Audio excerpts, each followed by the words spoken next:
to be in awe of all of the work that the agencies are doing on the field, in the field. We continue to receive updates daily in regards to how highly responsive everyone has been. And we want to take this time to honor you, to care for you, mind, body, and spirit. Dr. Shervington is back with us again, and she will get started with us in a few moments. As usual, we want to root ourselves in the promise of community action. Community action changes people's lives, embodies the spirit of hope, improves communities, and makes America a better place to live. We care about the entire community, and we are dedicated to helping people help themselves and each other. This webinar is brought to you by the Learning Community Resources team. Our main purpose and our goal is to build the capacity of the agencies and the network to fight poverty. We are members of the wonderful team. I'm Renetta Davis Armstrong. Every member of the team is always here to help you and support you. We are always available to you. Today's presenter, I'm just going to get right to it, is Dr. Denese Shervington. Again, she is with us for the second time. Just going to pull up her bio. Give me one sec. Thank you so much. So Dr. Denese Shervington has an intersectional career in psychiatry and public mental health. She is the president of the Institute of Women in Ethic Studies, a community-based translational public health institute in New Orleans. She is also the chair of psychiatry at Charles R. Drew University. She is a fellow of the American Psychiatric Association. In 2018, she received the award for excellence in service and advocacy, prior to which she received the Jean Spurlock Minority Award. In July 2019, Dr. Shervington testified before Congress on reform on childhood trauma. She also co-chairs the New Orleans City Council on Children Youth Planning, a board task force on childhood trauma. Dr. Shervington, take it away. Okay, I too want to echo thanks for everyone's patience. I think with all that we are having to go through now, this is just a minor technical glitch. And as someone said, just take a breath. So I've taken my breath, I'm present. I'm so honored to be with you again. And I hope that my talk today, my conversation with you would have been worth all the challenges we've been through. And I just love to start off with a reminder that really we're coming home to ourselves during this very difficult time when everything is so uncertain. So I want to share with you one of my favorite poems from one of my favorite poets, Derek Walcott. And it says, "The time will come when, with elation, you will greet yourself arriving at your own door, in your own mirror. And each will smile at the other's welcome and say, sit here, eat. You will love again the stranger who was yourself. Give wine, give bread, give back your heart to itself, to the stranger who has loved you all your life, whom you ignored for another, who knows you by heart.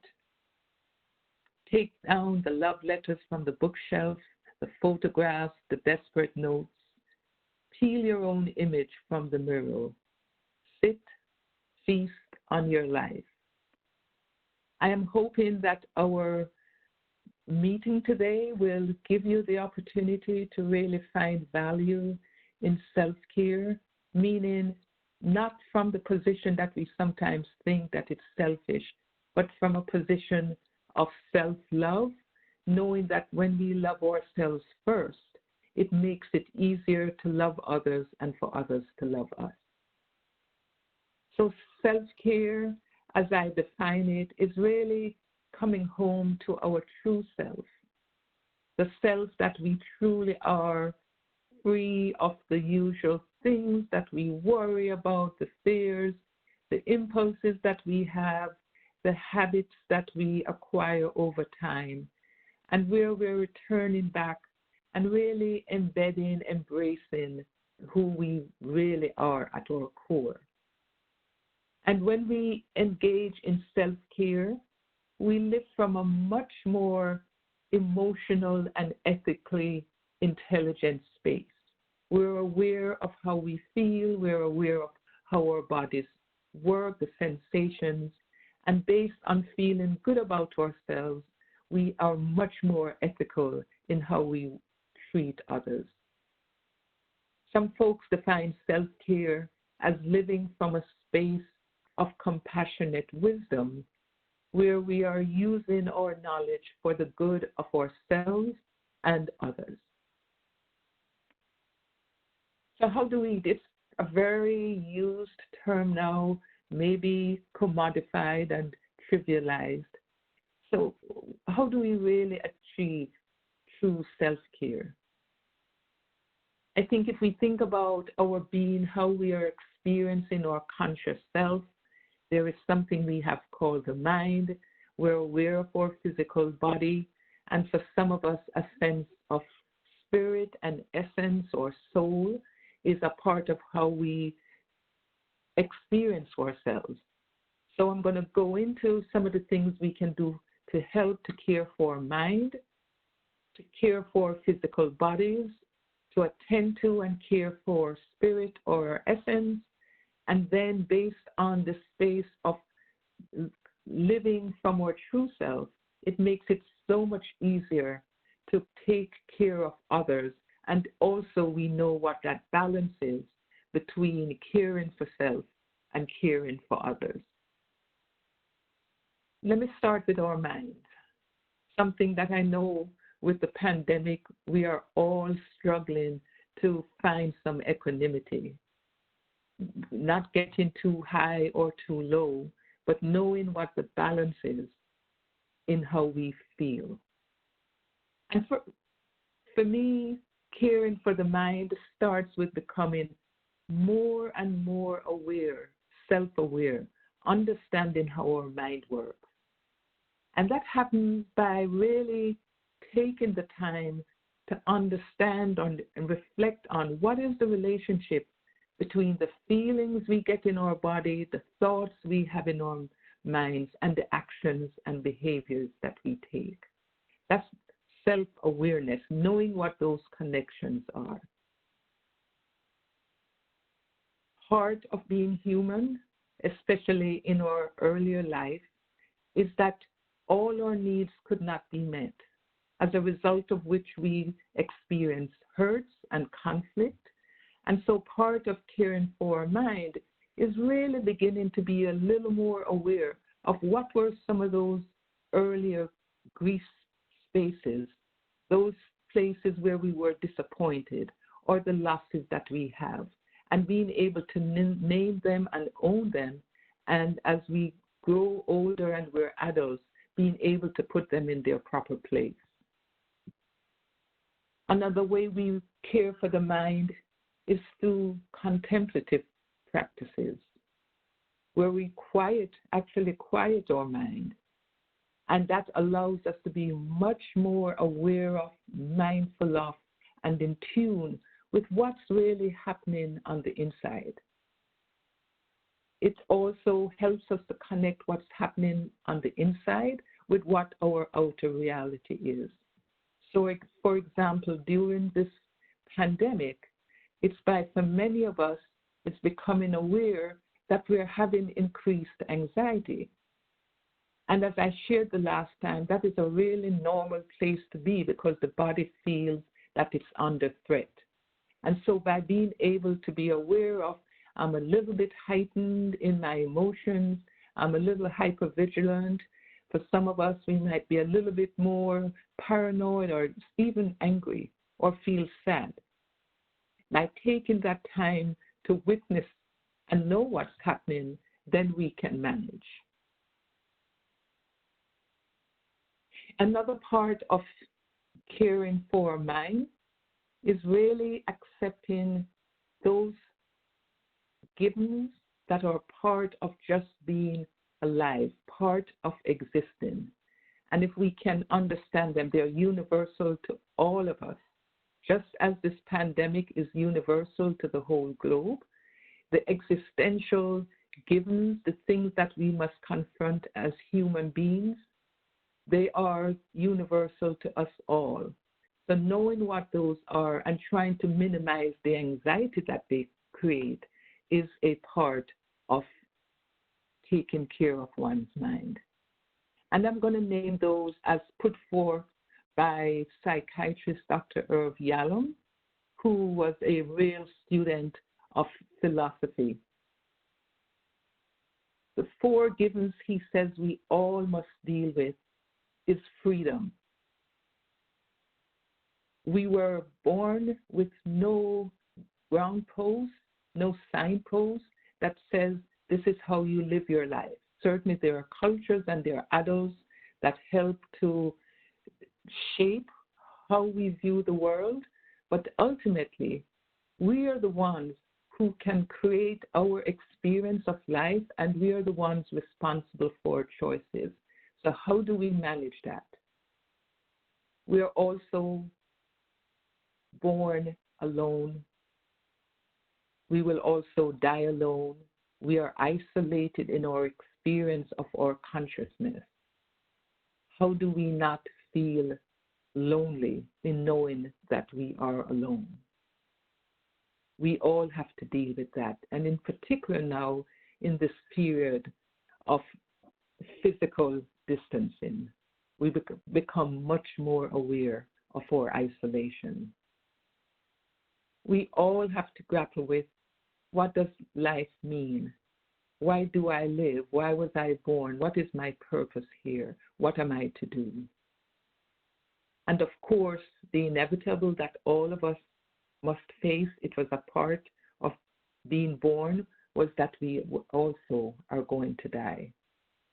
So I'm going to ask you to really ponder some of this, and I will repeat these givens again because I think what I have seen as I have talked on multiple webinars, multiple conversations, these existential questions have really come to the fore of many of our minds, or if they're not, they probably should. So in terms of freedom, knowing that life is boundless, how do we create our life story? How do we make the choices about how to live our life, especially now when the things that we were so used to, the things we took for granted, they're changing, and we don't know when, if ever, we will go back to that state. So how do we move forward in however we will define our freedom about how we're going to live our life? What lessons are we going to take from this? The issue of isolation, knowing that we are alone in our experience of how we are consciously aware of life. As much as I love someone or care for someone, I can never quite know how they are experienced in their consciousness, nor can they fully know how I am experiencing mine. So how do I not try to cling to others, fuse to others, and accept that within this isolation, this aloneness, there are periods of solitude that could be befriended, where one could use that to know oneself better.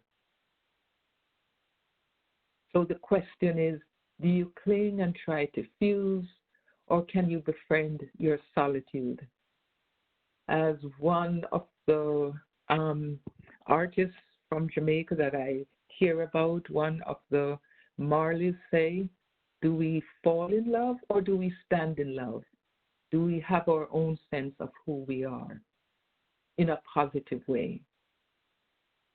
And again, this idea of meaning. How are we going to forge meaning currently in this new normal, that we have been forced into, and that, as I said earlier, we don't know if we will ever go back to the way things were. And then, as the pandemic has hit, and we've unfortunately seen so many people around us come to their end, the question in front of us is, how do we live in each moment, knowing not what the next moment is going to be, but how do we stand up and claim ourselves alive? I'm going to talk a little bit about cultivating mental hygiene. Our time is shortened. This is a copy of my book, Healing is the Revolution, where I go into much more details, but I'm just wanting to hit the high points here, that one of the ways we can do this is really by recognizing and revering those who should be revered, those who have gone before us. What lessons did they leave us? What do we hold on to? What pearls are there in the way that they lived their lives? And how do we honor that? And do we create rituals in our lives? Can we create rituals wherein routines, especially the ones that are important to us, take on more than just being routine, but is infused with more sensations about the value of what they represent? So ritualizing, for some people, it's the meals that we take, it's the way we honor spirit. But one of the ways that we can care for our minds is really being able to have some kind of ritual in our life that takes us out of the ordinary. And for those who, in whatever way you experience the sacred, that it connects you to that. Nature. I think one of the gifts of the pandemic for those of us who are so lucky, having access to nature around us, to parks, to the woods, to water, is really reconnecting back and seeing the beauty that there is in other living forms around us. The trees, the birds, just recognizing the beauty that exists and that always exists and is always there and at times seems so unchanging. How do we find a way to put ourselves as a piece of the earth on which we live, and in so, for some of us, honor her more? And then just the idea of play in terms of cultivating a mind that is healthy and gets healthier is when we allow ourselves as adults to kind of fall free, roll in the grass, run through the meadow, feel the wind through our hair. How do we fill up and feast on some of that happiness that when we were younger, we were so eager for? My grandchildren, every time now they want to go to the park, as aware as they are of social distancing, as they call it, but knowing that it gives some relief from the tension. And for many of us, it reconnects us to that place, that child in us that hopefully has survived, that's not so wounded, that used to understand the pleasure that we can get from just letting go of the everyday routine.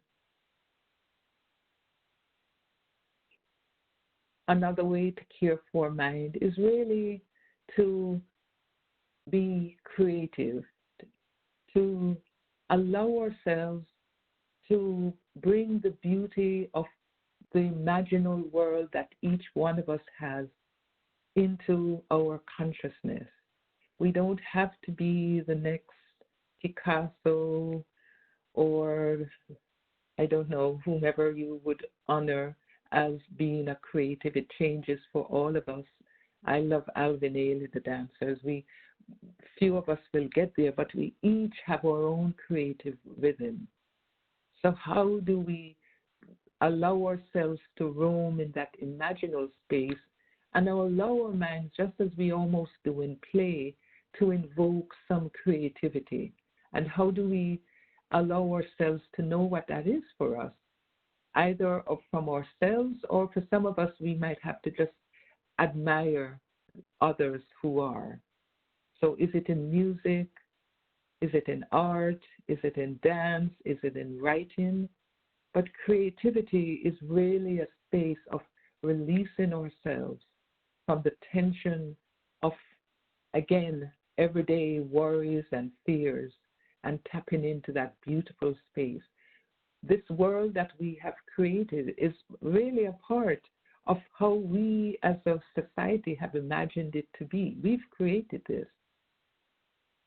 So how do we create things that work for us in addition to the things that bring us beauty?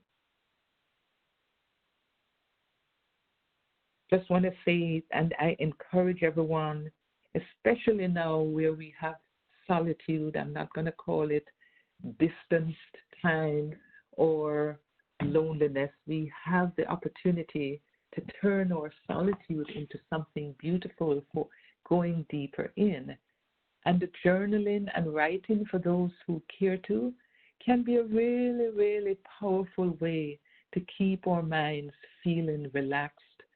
I almost want to say for us feeling sane during these insane periods. So those are just some of my tips around how to keep the mind healthy, to find equanimity, to find inner peace, even though the outer world at this point seems so uncertain. We also have to care for our physical body. It is what gives us the experience of conscious living, and it's very important that we keep it healthy. Our body is the part of us that's present every moment. Every cell is working in the present moment. The organs are working. So how do we keep them attuned as best that we can? So many illnesses that we acquire have to do with environmental factors. The things we put in, or the ways we don't put things, the way things we put into our body and the way we expend from our bodies. It's very important, I think, during this period to become more in tune with the sensations in our bodies, to know what the feelings are. Our emotions are the feelings working out of our bodies, so it's so helpful to know what our body's sensations mean. And we do so when we really commit to moving our bodies, to relaxing our bodies, and to being aware and seeing the connection between our mind and bodies.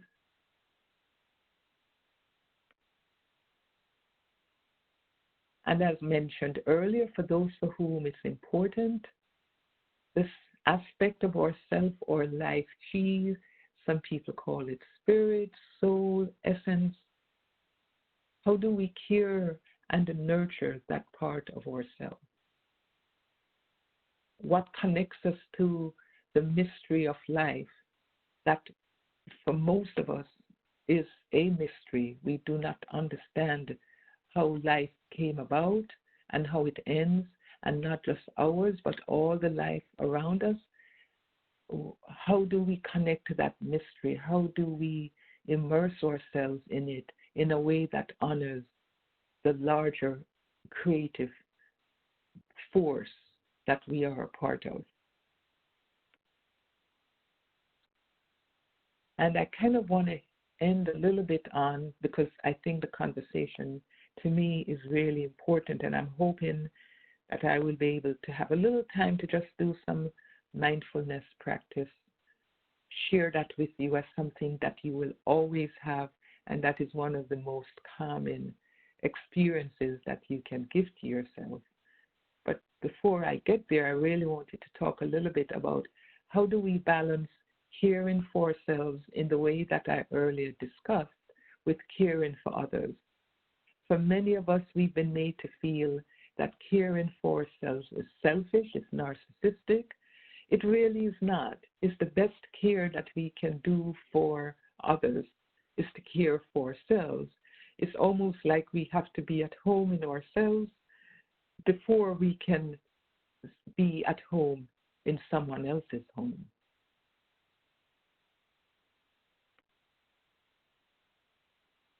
To do that, to know what the balance is, I think it's very important to know what our boundaries are. And I'm borrowing now from the work of Roshi Joan Halifax, is a Zen priest in New Mexico, and she talks about compassion fatigue as a result of not knowing our edge states. And she defines the edge states as where it's being on the verge of slipping from being healthy in our own bodies into pathology, almost where the opposites meet between caring for self and caring for others.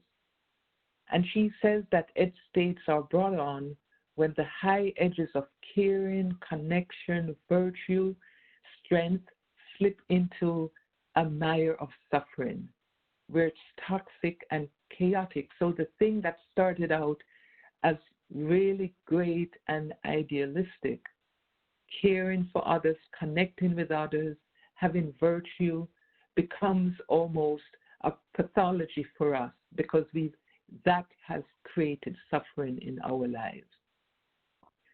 So it's when our altruism becomes pathologic and it begins to harm us and might even harm the institutions we're serving. When empathy, and by empathy being able to walk in someone else's shoe, where we're so much in someone else's shoe that we've taken on their suffering, and we then become damaged or paralyzed by taking on their suffering. It's important to be able to understand and feel their suffering, but we can't suffer in their suffering. And it's when she says also when we struggle over lack of integrity, a lot of it is going on around us now, but we're so worried about it that it creates moral suffering in ourselves, almost as if it's taking us away from our own morality.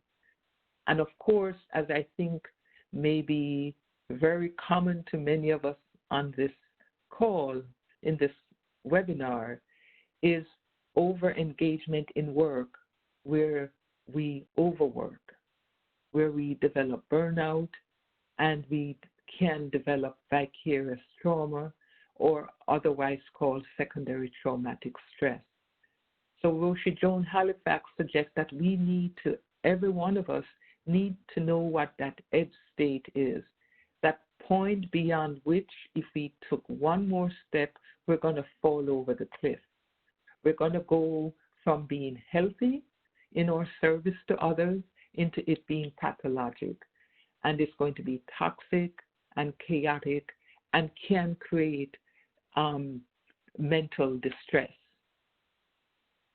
We can almost look as if we ourselves have post-traumatic stress disorder, where we're having hyper-reactivity, we're reliving the experience of those that we're serving, and we are being avoidant in the same way that those who are suffering are. We need to know the point, almost like the point of no return. We need to know what that is for us so that we can say, hey, I need to step back. That is an important part of self-care. And how do we know that? How do we regain compassion for ourselves? How do we go from compassion fatigue to restoring our compassion? It's really, and I'm taking from scholars here, but knowing, having had to do this in myself, adopting humility, recognizing that there are just some things, as much as we want to, we have to respect reality, and that there is but so much that we are capable of. And for some of us, overwork and stress feels like courage, but we need to remember that there is a difference between futility, where what we're doing becomes useless, and the courage that we want, which is conquering the fear of helping someone else.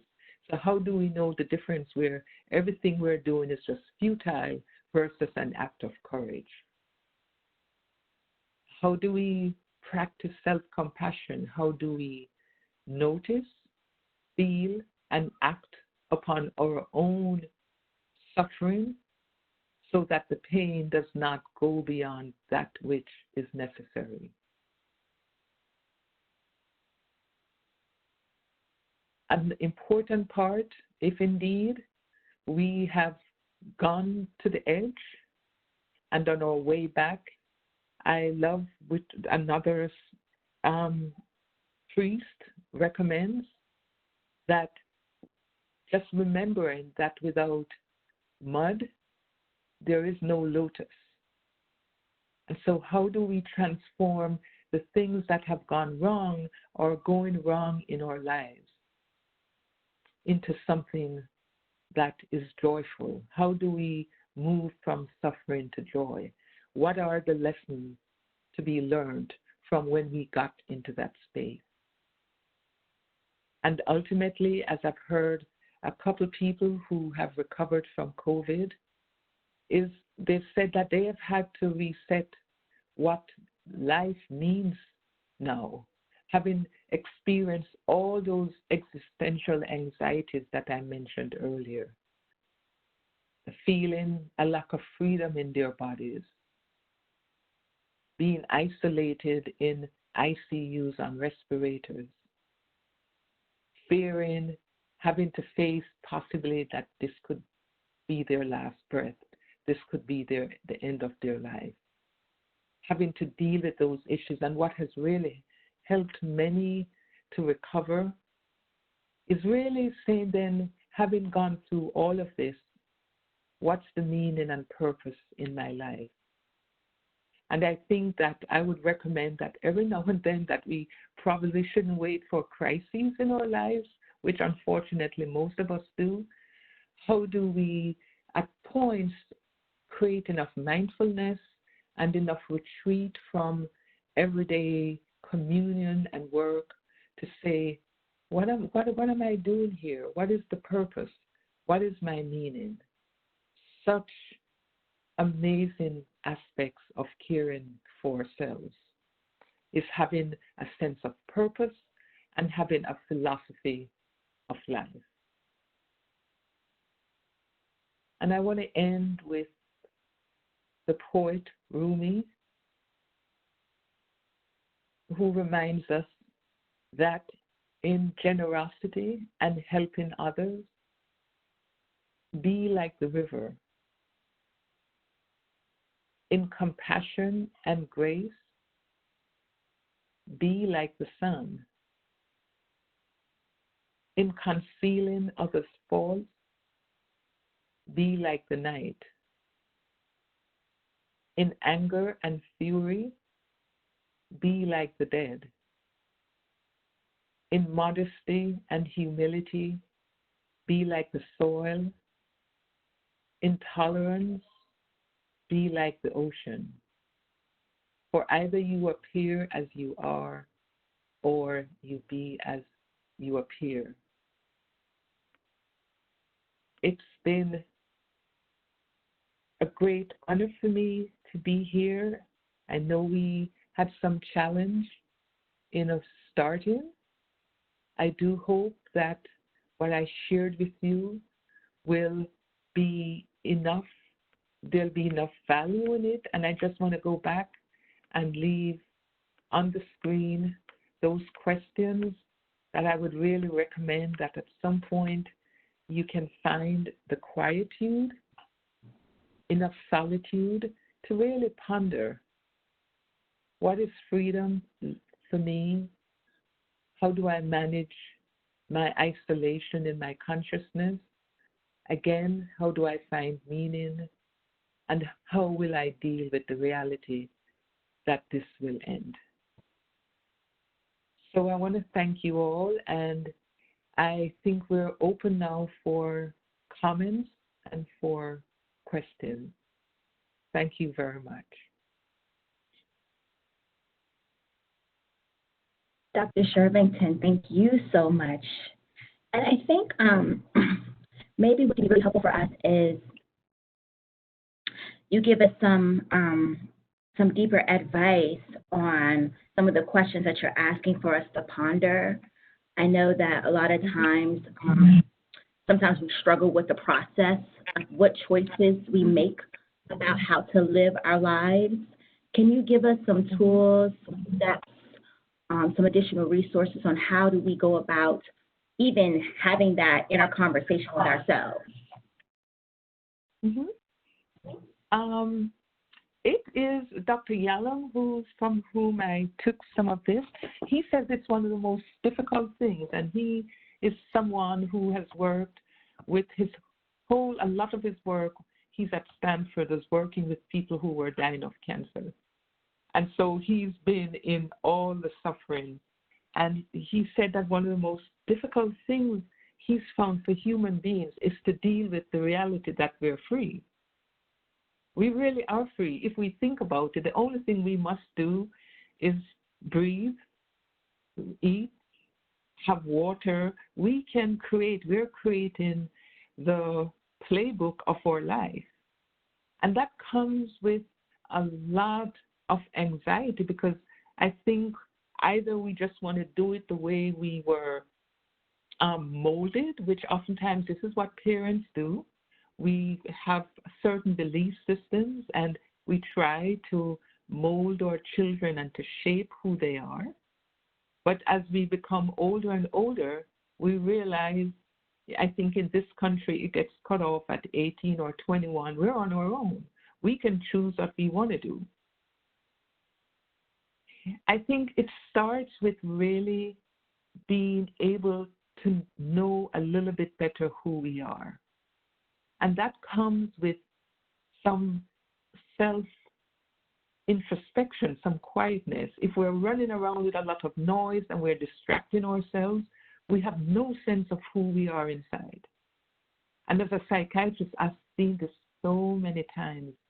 I used to, earlier in my career, work with veterans at the VA, and I did psychotherapy over 3 years with them in a special project. And many of the men would say to me, these are all men, and they would say to me, this is the first time I ever sat still and pondered what's happening in my head, or talked to someone, or tried to discover who I am.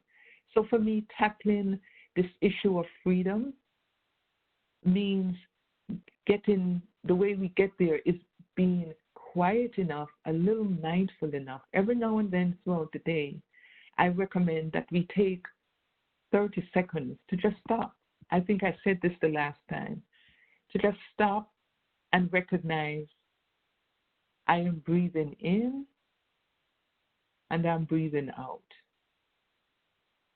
I feel my chest, I feel my feet on the floor if we're sitting, and just stop. And within that stop, that mindful moment of stopping, there's enough quiet in our minds, because the majority of us, and I would say almost everyone on this webinar, we spend so much time conceptualizing and planning and thinking, and some of it is positive, some of it is negative. We're hardly ever present right now. Our mind has jumped ahead or it's gone backwards. So questioning and interrogating and knowing a little bit more about who we are tells us what the freedom is for us. And I would recommend that it's not the freedom to do things, it's the freedom to be and live as we are. That's what's important. So it varies. For me, it's being the best.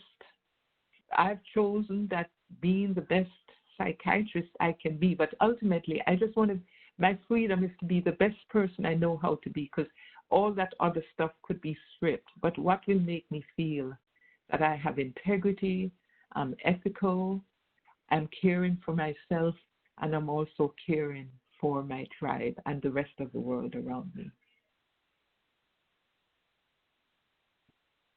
That's beautiful. And I think that you started to answer one of the next questions that's come through in the chat.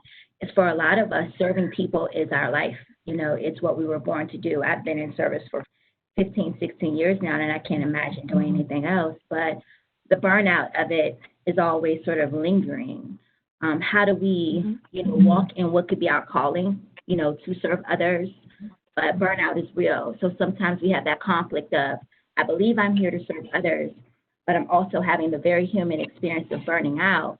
How do we manage those competing, oftentimes contradictory feelings? Mm-hmm.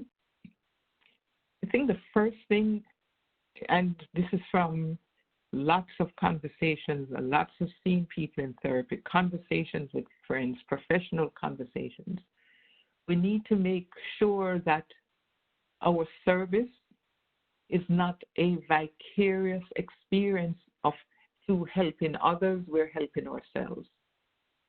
So many of us, if we've had some early wounds and they're not fully resolved, we think that by helping someone else, and it's a little bit, it's not so conscious. We don't consciously say, I'm going to serve others so that I can heal that part of me that wasn't served. If it were that simple, that would be great. Again, it comes from, one, making sure that the altruism that we are engaged in is not trying to fill a hole in ourselves. And if there is a hole in ourselves, that's fine. We just need to heal that. But even if we're continuing to serve, we also have to serve ourselves. So I go back to the point I made from Rosha Joan Halifax, that we have to know what that edge state is. We need to know what is that point beyond which if I do one more thing, I'm going to fall over. And I've had, since this pandemic, I can share, there were days I had like 10 Zoom calls. Everybody, I think in the beginning, we just wanted to do, everything had changed, we wanted to keep on going. And I remember one day I had to step back and say, I cannot do 10 Zoom calls in a day. I have to pace myself. So it's no, because I was beginning to step over. I was beginning even physically. At the end of the last one, I remember I was shaking a little bit. I was so exhausted. And who knows these blue lights that are coming at us from the computers. So I think we have to honor that there is but so much, and it comes from being humble. I think I thought I was being superwoman. I could do anything. I could save everybody. I could make everybody feel mentally well. All this stuff I was telling myself. And I had to step back from that and realize if I don't care for myself, I won't be able to help anyone, because I was making myself literally physically ill. So I think each one of us has that point, and we should know. Every now and then we will step over it. Every now and then it's like being a parent. There are times when your child was young and you're sleepy. I know I was doing my residency, training as a doctor. I had to be up night. And, the baby's cry was the last thing I felt I could do, but I had to override it. There are times life calls us to override, but we can't override for too long, or we're going to fall apart. And so it's knowing, I love the term, the edge state, because it is very metaphorical to me and visual. It's like if I go one step further, I'm going to slip over into the cliff. That's the furthest to the edge I can go. I think he said a lot of deep things that have some of us who've been in social service for a long time really thinking. A lot of reflection going on around what has brought us to this work. An interesting question has just come in around compassion. I think we've seen a lot of duress and a lot of split in our country. It seems like there is a split between the people with compassion and the people that don't have compassion, right? At least that's how we're categorizing them in our minds.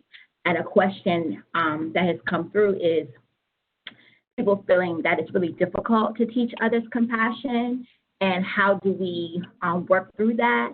And is it wrong for us to feel frustrated with these individuals? I certainly think that the response, the immediate response that we have when people are lacking compassion, I think it's very valid to be frustrated, to be angry. These feelings tell you something is wrong. What we don't want to do is let that legitimate anger that we feel when people are assuming that the question they're lacking compassion, meaning they're harming others. We don't want that to make us lose our compassion with ourselves and with others. Right. So we don't want to get bitter. We don't want to get angry. We don't want to get hateful. We don't want to get evil like some people are. But we want to keep trying to strive for figuring out, is there a way that I could model or I can teach? I think it's really, really hard, but I think sometimes one might be able to, through one's own goodness and by compassion, seeing other people suffering and doing something to help, whether it's ourselves, and it could be ourselves, is by continuing to model that, but also continuing to work for and strive for changing something that is wrong. It's a tricky space, but I do feel that the one thing we need to make sure that other people's lack of compassion don't steal our ongoing positionality of being compassionate. Yeah. In the chat, there are many thank yous to you. There's a question about, in addition to your book, any other texts that you recommend? You've mentioned a few philosophers for us, but for the novice in self-care, in addition to your text, what else would you recommend for us newbies?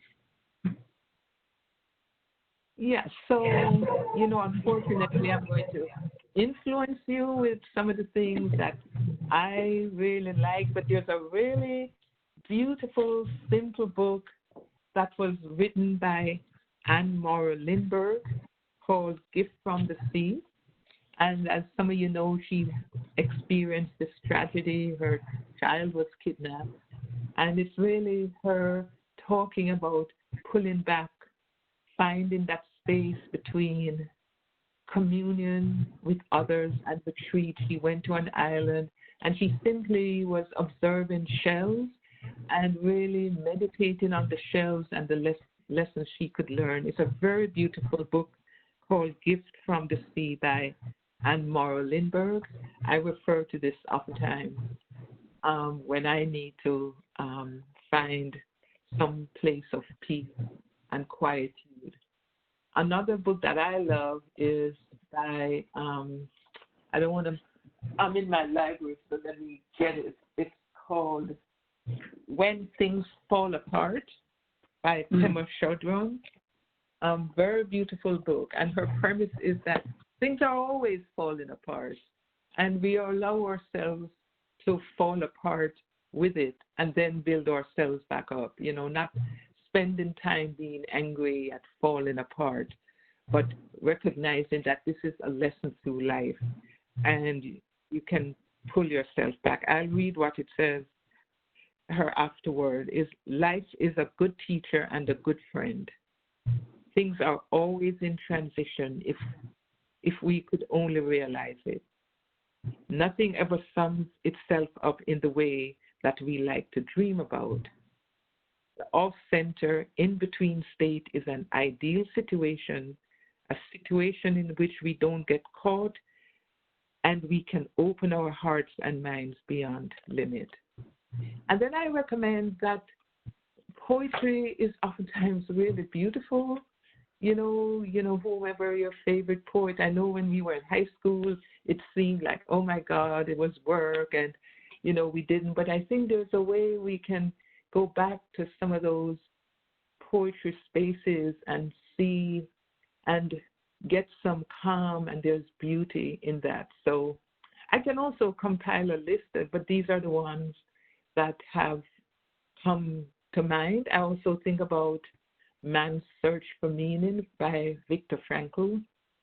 He was a psychiatrist who was a Holocaust survivor and talked about how you find meaning in life's darkest moments. And to me, as I said, to me, self-care is a journey of really knowing self and honoring self. And so those tend to be the kind of writings that I am attracted to. But I could try to, if needs be, in the next week or so, send a list for folks who were here of some other books.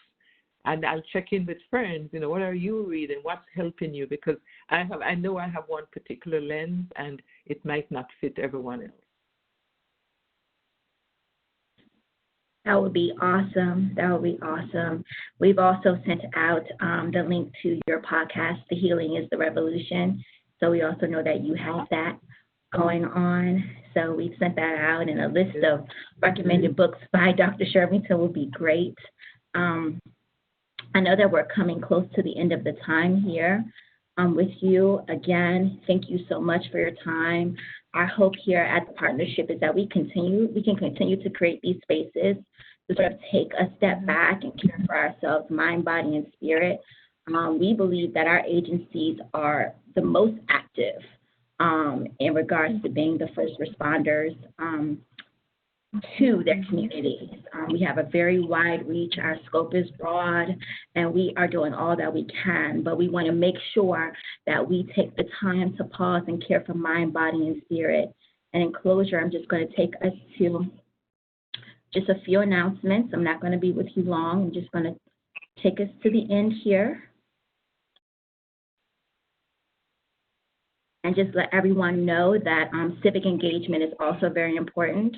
And on June 3rd, the partnership will be hosting a webinar on civic engagement as an anti-poverty practice, civic engagement as a COVID-19 response, that we will be here hosting that for you. Again, we thank you for your time. Your time is precious. We care for you so much. And again, thank you, Dr. Shervington. Thank you for all that have joined us today. Please stay safe. Please take care of yourselves. And until we meet again, thank you so much, everyone. Bye-bye. Thank you, Dr. Shervington. Thank you so much. Appreciate you. Thank you. Okay.